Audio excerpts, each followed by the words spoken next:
تکبر کی دنیا سے باہر آئیں. یہ رعونت والی دنیا اپنے آپ کے اندر جتنا سجائیں گے اتنا زیادہ من پلید ہوتا جائے گا، اتنا زیادہ اس کے اندر نفرت کی گندگی تہ جماتی جائے گی. اور پھر یہ ہوگا انسان اپنے آپ کو صاف کرنا بھی چاہے گا اس کدورت سے، اس نفرت کی دنیا سے اپنے آپ کو آزاد بھی کرنا چاہے گا، لیکن وہ تہ اس قدر جم چکی ہوگی کہ انسان پھر اس تہ سے اپنے آپ کو آزاد نہیں کروا پائے گا.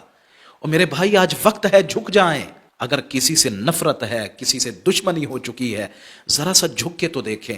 کیا سمجھتے ہیں آپ کہ اگر جھک جائیں گے تو پھر عزت میں کمی آ جائے گی؟ اگر جھک جائیں گے تو کیا ہوگا؟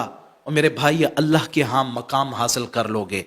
رشتوں کو توڑنے سے اپنے آپ کو بچائیں، رشتوں سے قطع تعلق کی اختیار قطع نہ کریں. اپنے آپ کو جھکائیں گے، اللہ کی بارگاہ میں اپنا مقام حاصل کر لیں گے، اپنا مرتبہ بنا لیں گے. لیکن اگر ہم اسی رعونت اور اسی تکبر کے اندر جیتے رہیں اور اسی ناز نخرے کے اندر جیتے رہیں کہ ہمارا کسی سے کوئی تعلق نہیں، ہم کیا کسی سے لے کے کھاتے ہیں؟ اور بھائی بے شک لے کے نہیں کھاتے، لیکن یہ رشتوں کا تقدس، یہ محبت اور یہ پیار، یہ بھی تو کوئی معنی رکھتا ہے. اس لیے اپنی زندگی رعونت کے اندر نہ گزاریں. آخر ایک دن آنا ہے، یہ رشتہ داریاں، یہ محبتیں، یہ پیار، پھر وہ وقت آتا ہے انسان اس کو اپنانا چاہتا ہے اور انسان کی کوشش ہوتی ہے کاش کہ کوئی تو ایسا ہو جو میرا دکھ بانٹنے والا ہو، کوئی تو ایسا ہو جو مجھ سے میرا غم بانٹنے والا ہو.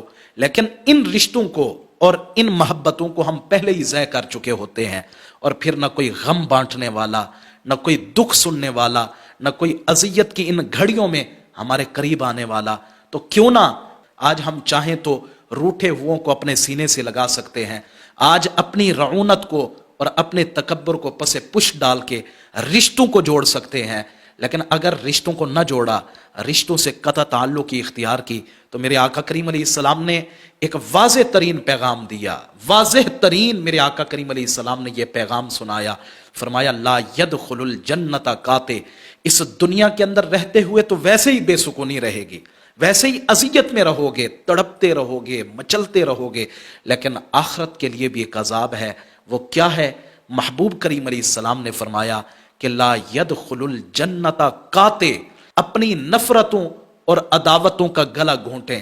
اور اگر اپنی نفرتوں اور عداوتوں کو تم نے اہمیت دی اور رشتوں کو توڑ بیٹھے، محبوب کریم علیہ السلام نے فرمایا کہ رشتوں کو توڑنے والا جنت میں داخل نہیں ہوگا، وہ جنت میں نہیں جا پائے گا. جتنا بھی کوشش کر لے، عبادات تم لوگ کر لو، ریاستیں تم کر لو، نیکیاں تم کر لو، اچھائیاں جتنی مرضی کر لو، لیکن اگر آپ کا اپنا قریبی ہی آپ سے روٹھا ہوا ہے، آپ کا اپنا گھر کا فرد ہی آپ سے روٹھا ہوا ہے، تو پھر یاد رکھیں آپ کی یہ نیکیاں، آپ کی اچھائیاں آپ کے کام نہیں آنے والی.